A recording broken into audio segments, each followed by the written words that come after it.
What is up, everybody? SchwayZ here, and in today's video we're talking everything you need to know about the 2024 Chevy Silverado EV. Now, before we dive into today's video, I do want to extend a huge thank you to Jerry Seiner Chevrolet of downtown Salt Lake City for giving me the opportunity to review this vehicle for you all today. If you guys are in the market for a new or used Chevrolet product, make sure you reach out to them and let them know that SchwayZ sent you. I'm going to put their information down in the description below. Okay, so this is the latest entrant into the all-electric pickup truck segment after the Rivian R1T, the F-150 Lightning, and the Tesla Cybertruck. This is Chevy's version, and there's also going to be a GM version as well that shares the same platform. In fact, this vehicle rides on the same platform as the Hummer EV and a lot of the other electric vehicles in Chevy's lineup. It's called the Ultium platform, and it's mostly a 400-volt architecture aside from when you're charging. That's when it becomes an 800-volt architecture when the two battery packs connect, but more on that later on in the video. Now, this is different than the F-150 Lightning because this is from the ground up built to be an EV, and so there's some advantages to this over the F-150 Lightning. Now, starting off with the styling, the front end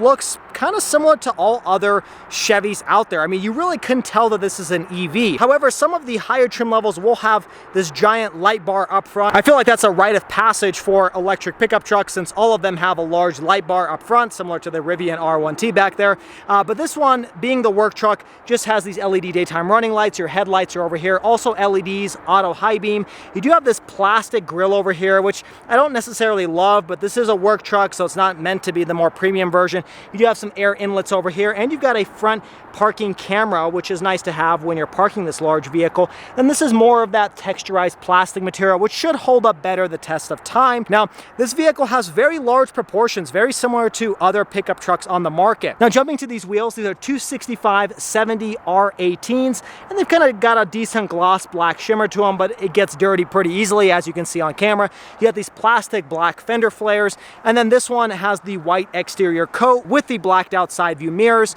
It would be nice if the front A-pillar was also blacked out, kind of giving it a sportier look, but you do have this kind of weird looking C-pillar, very reminiscent of the old 2000 Chevy Avalanche or Cadillac Escalade truck. They kind of had this similar shape to it. Now, this doesn't really serve a purpose, but it's meant to make it a little bit different aesthetically from the outside, kind of like a Cybertruck, but definitely much more tame.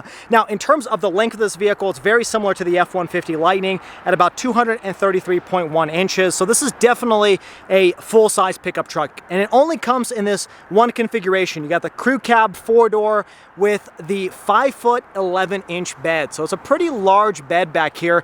Now, you can get this vehicle with the multi-pro tailgate. This particular work truck does not come with that. However, you do have bed liner, which is really nice to have, especially for a work truck. And then you've got LED lighting located across the side and, of course, up above you, above the rear window. Now, one advantage to having an electric pickup truck is access to power. So not only do you have 4 power outlets back here, household, you also have a 240-volt power outlet, so you can power like a dryer or other items that require more power output. In fact, Chevy says this has a max output power of 10.2 kilowatts, which is a very decent amount. In fact, Chevy says you can plug this vehicle into your house and power your home for greater than 7 days using the onboard power. So it's essentially a generator that you can just keep inside of your garage. We'll talk more on charging in just a minute. Now, another thing to point out about the truck bed is on some of the higher trim levels, you're going to have this little section called the midgate fold down to have an even longer truck bed. So this is not a novel idea. In fact, the Chevy Avalanche back in the day and even the Hummer SUT, the pickup truck, had this midgate that would fold down by folding down the second row seats, but Chevy has reintroduced that for the EV version. So you can fold down the midgate to give you even greater length inside of the bed. And Chevy says you can get upwards of 9-foot long items with the truck bed closed, or upwards of 10-foot 10-inch items with the truck bed open. It's a massive amount of space, and that way you don't actually have to rent a U-Haul or like a big truck. You can simply use your Silverado EV. Now, there's definitely advantages to having an electric pickup truck, like access to the front trunk. Now, it's not power assisted like you find on some of the higher trim levels, but pushing the key fob, you can open up this large trunk area, and it's a pretty decent amount of space. We're talking 10.7 cubic feet. You also have an advantage here by having a household power outlet up front. In fact, Chevy says there's upwards of 10 power outlets located inside of the vehicle, and I believe there's a drain plug located here as well, so you can kind of wash it out and drain it out. You also have some lighting back here, but it's a pretty decent amount of space for you to put some items in the front. Also, I will mention that since this vehicle has the grille attached to the hood, it makes it easier to load items in and out of the front trunk, as opposed to the Rivian R1T where the front grille kind of stays in place. So that is definitely an advantage of the Silverado and the F-150 Lightning. Now, jumping to the back of the Silverado, one thing you can get optional on the Silverado EV is rear wheel steering. Now, I experienced this on the Hummer EV that I reviewed recently, and it makes this vehicle feel much more nimble, much smaller than it actually is. I mean, this is no question a full-size pickup truck, but when you have rear wheel steering, it makes it feel a little bit more like a compact crossover. That's definitely a nice added feature that I would option if I was building a Silverado EV. Also, this vehicle can be optioned with an adaptive air ride suspension that can lift this vehicle upwards of 2 inches. Next up, let's talk about the powertrain here. Now, the 3WT and the 4WT, this one being the 4WT, have the same powertrain. It's a dual motor setup where you can get upwards of 500 to 515 horsepower on the vehicle behind me with about 600 pound-feet of torque. 0 to 60 for this one is about 5.5 seconds or so. Your towing capacity maximum is 10,000 pounds on the 4WT or 12,500 pounds on the 3WT. Chevy says there is going to be a version that comes out in the future that's going to have a max towing of 20,000 pounds. Payload for this particular vehicle is 1,425 pounds. Now, in typical EV fashion, this thing weighs more than a house. It's about 8,800 pounds, which is a little bit lighter than the Hummer EV, but it's still not a light vehicle. You're going to be one of the heaviest vehicles driving down the road, aside from heavy-duty pickup trucks and semi-trucks. Now, one of the big advantages to the Silverado EV is its electric platform. So this is built on the Ultium platform that GM and Chevy use for a lot of vehicles, including the GMC Hummer, and it's a really advanced and well-engineered system. So first off, you have the J1772 plug over here for at-home charging and the CCS plug for DC fast charging. I believe they'll be integrating the Tesla NACS charger somewhere here in the next year or two. Now, in regards to the Ultium platform, it's a 400-volt architecture. Think Tesla Model 3, Ford F-150 Lightning, even Rivian R1T. Those all run on the same 400-volt platform. However, when you plug this vehicle in, the two battery packs that kind of sit on top of each other, they connect, essentially creating an 800-volt architecture. Now, 800-volt architectures are superior. They're what you find in the Lucid Air, the Porsche Taycan, even the Kia and Hyundai products. They have an 800-volt architecture, and it allows for wicked quick charging, and there's other weight-saving efficiencies as well. The Silverado EV doesn't necessarily take advantage of those, but they do exist for 800-volt architectures. Now, what that means is this vehicle has a peak charging rate of 350 kilowatts. For comparison, the Rivian R1T has a peak charging rate of 220 kilowatts. So it's definitely one of the best in the industry. It's honestly probably the quickest of all the pickup trucks, even the Cybertruck included. Now, what that means is you can get upwards of 100 miles of range in just 10 minutes of charging, according to Chevy. That's assuming you can find a very quick, fast charger that can shoot out more than 350 kilowatts consistently. Now, if you happen to plug this vehicle in at home using your typical J1772 charger, well, then this vehicle has a still pretty impressive 19.2 kilowatt hours of onboard charging. That means it can convert the AC power from your house to DC to charge up this battery at a rate of 19.2 kilowatts. As compared to the Rivian R1T, for example, again, it's around 11 kilowatts. So it's definitely one of the best in the industry when it comes to at-home charging. Now, one of the largest advantages of having a 205 kilowatt hour battery pack is the fact that you have a maximum range of 450 miles on this 4WT. If you choose the 3WT, it's still a very impressive 393 miles. That is the longest range of any electric pickup truck on the market today. Hands down, this is the best. So if your goal is to have the longest driving range without having to stop very often to charge up the vehicle, Silverado EV pickup truck is really the best option in the full-size pickup truck segment. In fact, in pretty much any full-size SUV segment too. All right, let's jump on the inside and talk about the interior. Now, first off, you do have this running board over here, and I do like how it has this E logo. This is kind of what they've been using for their EVs, and you can see more of them located all throughout the vehicle, including the top of the tailgate and and on the E in the Silverado as well. But let's jump inside and talk interior materials and amenities. So first off, starting off with the door panel, this is a work truck. So all of this is hard touch black plastic. Even this, where you're resting your elbow, I'm kind of disappointed they didn't make this a more rubberized soft touch material, because you're resting your elbow here for hours and hours at a time. You do have your typical GMC and Chevy door handle, lock and unlock, automatic window controls and mirror controls. Not quite sure how many speakers are located in this vehicle. My best guess would be 6 speakers, but somebody in the comments let me know what that number is. You have a little storage compartment over here and a pretty decent amount of storage over here for 2 water bottles, and even more space over here for snacks. Now, talking about these seats, this is where I'm a little disappointed. There is no power functionality. So these are manually operated. There's also no lumbar support. They're not heated, they're not ventilated, they're not massaging, no surprise. But they are this faux leather material, and they feel pretty good in the hands. Not quite sure if you're gonna sweat in them when you're driving for long periods of time.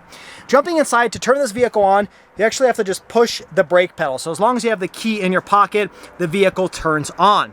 Now, quite a few things to talk about here. First off, starting off with the steering wheel, this is, again, a plastic steering wheel, which is very unfortunate because that kind of just signifies a cheap car. I kind of wish this was at least leather wrapped, even though this is a work truck. That would be nice to have. Now on the left hand side, you got your cruise control settings, your adaptive cruise control distance indicator. You also got your voice activation controls over here, along with a button to switch the menus on your gauge cluster display. This is an 8-inch gauge cluster, but you can get optional up to 11 inches. And it's pretty simple. It's kind of the same gauge cluster I've reviewed in other Chevy products, including the Chevy Trax, but it's pretty intuitive. I mean, you click the menu button to go through your various menus, and then you can cycle through the different media settings you have here as well. You do have volume and seek and track buttons located on the back of the steering wheel, so you can quickly access those. And then your gear selector is this stock located behind the steering wheel. On the left-hand side is your windshield wiper controls and your automatic high beams.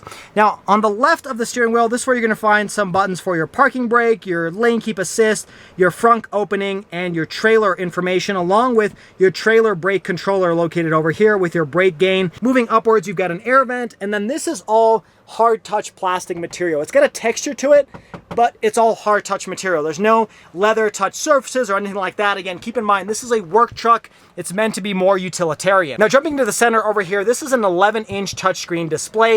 You can get upwards of 17.7 inches. So some of the higher trim levels come with some pretty cool technology, but they essentially run the same software. This is the same one you find on other Chevy GM products. It's pretty much Google based, so you can ask it questions like, you know, what's the weather like? Can you adjust the temperature, the fan speed? It's a really good software that's integrated into the vehicle. You also, for now, have wireless Apple CarPlay and Android Auto, although I have heard the GM is planning on getting rid of that from higher trim levels, so kind of, you know, keep that in mind if that's something that you really want. It may not be here in the future.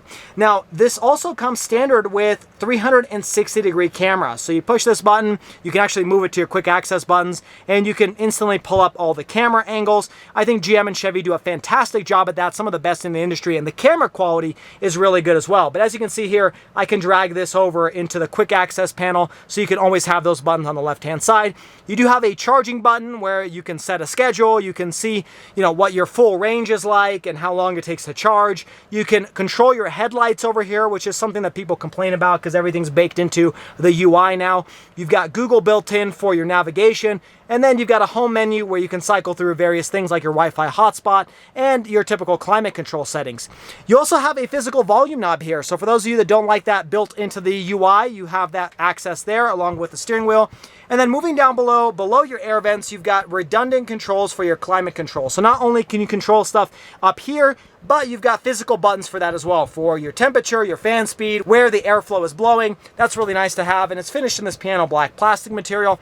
Down below that, you have a massive cavernous storage compartment where you can just throw a bunch of stuff in here. Now, I kind of wish they had some sort of cover so that you wouldn't just have stuff flying around down here, but at least it is a lot of storage space. You also have this little shelf over here with this little Silverado logo that turns into kind of this old pickup truck, and then again a little bit more of that E logo down there as well. You also have 2 USB ports and a cigarette style power outlet. There's no wireless charging pad here, but some of the higher trim levels come with that. You got 2 cup holders, nice faux leather wrapped armrest. Opening this up, a large storage compartment in typical full-size pickup truck fashion. You also have this large passenger pass-through over here where you can throw various items in and out from the different storage compartments, a little compartment for your phone or for some loose change.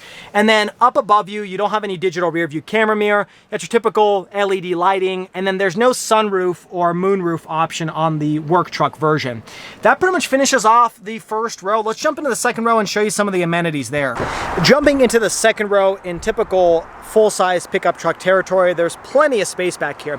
First off, starting off with the door panel, it's a massive door like you would expect. All of this is hard touch plastic, just like the first row. You got your automatic window controls over here, another speaker for your audio system, and then another large storage compartment for water bottles and snacks and stuff like that. Now, jumping inside, this is where you have a real big competitive advantage compared to the Rivian R1T and even the Cybertruck. And that is the amount of legroom back here. Chevy says 44.3 inches of legroom behind the first row.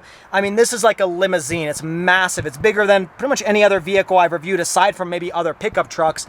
Also, I do like that you have obviously cup holders and a little storage compartment, but you've got air vents back here, which is not something all work trucks come with. You've also got a household power outlet located down here along with 2 USB ports, USB-C, and then you've got a little storage compartment there. Now, the one downside is there is no center arm console. You can't pull anything down. That's why your cup holders are located over here.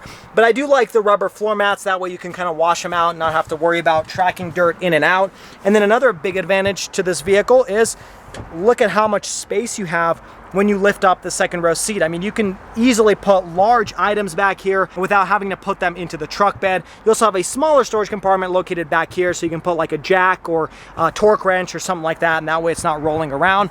Then you simply lower this back down. There's no in-seat storage like you find on some other Silverado and GM products, which is kind of surprising. I think they could have easily added that, but for some reason they chose against it in the Silverado EV. And then in terms of headroom, plenty of space above my head, but that makes sense because it's kind of a boxy cab on the outside. Now, in regards to safety features, every single Silverado comes with adaptive cruise control, lane keep assist, you've got blind spot monitoring, emergency braking, pedestrian detection, your standard suite of Chevy safety features. However, on the higher trims, you can get Chevy's Super Cruise system, which is hands-free driving on hundreds of thousands of highways. It's a very advanced driver assist feature where you can simply just pay attention to the road, take your hands off of the steering wheel, foot off of the brake pedal, and the vehicle will steer itself. It can even do so with a trailer attached to it. So if you do a lot of long haul driving, that's a very recommended feature on some of the higher trim levels of the Silverado EV. Now, in regards to warranty, you got a 3-year, 36,000 mile bumper to bumper warranty and an 8-year, 100,000 mile powertrain warranty on the battery and the electric motors. All right, next up, let's talk about pricing, which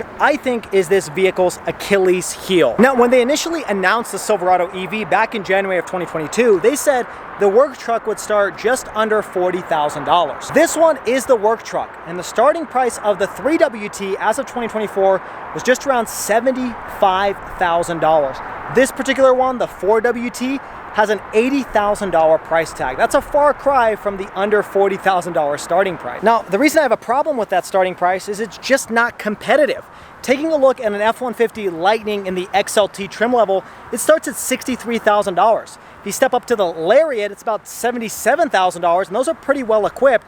And the top of the line Platinum is $85,000, almost the same price as the vehicle standing behind me, but the Platinum comes very well equipped with all of the bells and whistles. Back in the day when the F-150 Lightning came out in the Pro trim level, which was essentially a work truck, it started around $50,000, which would have been very competitive for this work truck to start at, but instead, Chevy chose to price it on the premium end, and that's only where it starts. Some of the highest trim levels of this Silverado EV are over $100,000, which is much more expensive than the competition. All right, now let's get behind the wheel and see how this vehicle drives. Okay, so first thing you'll notice getting inside of the vehicle is this feels just like every other full-size pickup truck I've ever driven. It's large. It takes a minute to get used to the proportions of this vehicle.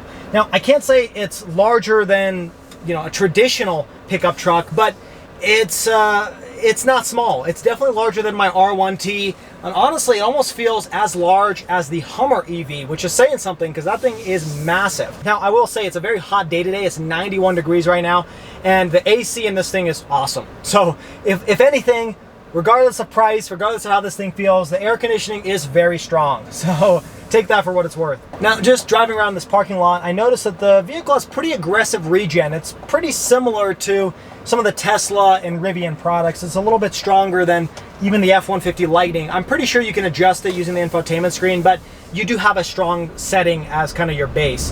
And then accelerating in this thing, it's pretty quick. As my camera shifted, I would say it accelerates pretty briskly. You know, plenty of power for a pickup truck. 0 to 60 in, 5.5 seconds. Honestly feels a little bit quicker than that. Yeah, I would say it's plenty quick as my camera's going all over the place. That wasn't even all the way to the floor. This is plenty of power. I mean, to move 8,000 pounds so quickly. Here we are driving some train tracks. I would say it's pretty soft too. I mean, very similar to my R1T, maybe even a little bit softer. Chevy always does a great job with its suspension setup. They're always very smooth, very soft. You don't hear too much noise coming into the cabin, especially considering the fact that this is the work truck, so it's going to be the one with the least amount of sound insulation, kind of the roughest version.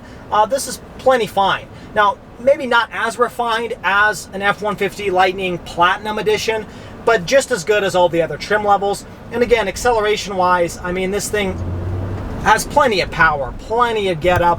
I actually drove one in LA about 8 or so months ago, and I felt like it was a little bit slower than this one. So I'm not sure if that was a pre-production version and they've tuned it a little bit better. It's not as quick as, some of the highest trim levels of the F-150 or even the Cybertruck.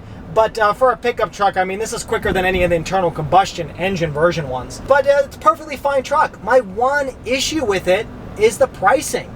I can't justify a $70,000+ price. Now, I was actually a day one reservation holder of a Silverado EV back when they announced them in January of 2022.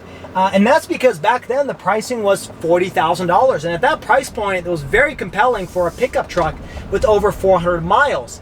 However, once I found out, actually in LA when I drove one of these, that the pricing had jumped more than double to $80,000, I was shocked, because the interior of this vehicle and the amenities and the features just don't justify the price tag. That being said, if you're a person that needs the longest amount of range, right? You want to go electric pickup truck for various reasons. The software is great. They're quicker to accelerate. They're a little bit quieter to drive, right? There's reasons to go electric. So if you need to go electric and you want the longest range, this is the only option. There's no other electric pickup truck that can get you 450 miles of range, especially in the full-size space. Really, the only two pickup truck in the full-size territory, in my opinion, is the F-150 Lightning and this. The Rivian R1T is more of a mid-size pickup truck, and the Cybertruck is also about a foot smaller than the F-150. So those aren't the closest competitors. I think the F-150 Lightning is, but it just can't compete on range. I mean, it just doesn't have 450 miles, and the fast charging on this vehicle is much better than the F-150 Lightning. I think for the most part, F-150 Lightning hits about 150 kilowatts of energy, whereas this one can hit 350. I mean, it's more than double the speeds of the F-150. It's just really not as close of a comparison. So in some ways, this has some really strong competitive advantages, but Chevy, come on, you just gotta lower the price on this thing. I mean, this thing should be $50,000 with how the interior looks and all the features that come with it.